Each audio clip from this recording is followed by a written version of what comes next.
le sommet de l'Organisation de coopération de Shanghai, qui vient de se tenir à Tianjin, en Chine.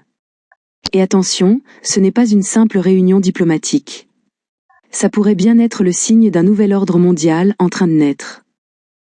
Xi Jinping aux côtés de Vladimir Poutine et Narendra Modi. 3 géants, 3 visions, mais un objectif commun, rééquilibrer le monde face à l'Occident. 11 a même proposé la création d'une banque de développement du SCO, un centre d'intelligence artificielle, et une pluie de financement pour les pays membres.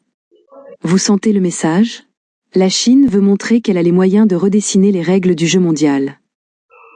Et ce qui est encore plus intéressant, l'Inde et la Chine, 2 rivaux historiques, ont affiché une posture beaucoup plus apaisée.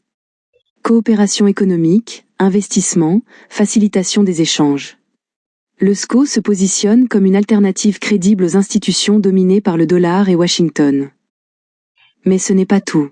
La Chine a annoncé 1,4 milliard de dollars de prêts, l'ouverture de son système de satellites Beidou aux membres, et une plateforme énergétique commune.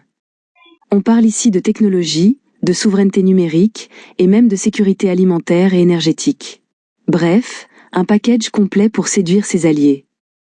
Bien sûr, tout cela soulève une grande question. Est-ce le début d'un monde véritablement multipolaire? Ou juste une vitrine diplomatique? Certains analystes parlent déjà d'un nouvel axe eurasien, mais d'autres rappellent que la diversité des intérêts au sein du SCO pourrait limiter son efficacité. Et pendant qu'on parle de grands équilibres mondiaux, la planète, elle, nous envoie aussi des signaux forts. Des incendies records en Europe, plus d'1 million d'hectares brûlés. La pire crise de blanchiment corallien jamais enregistrée.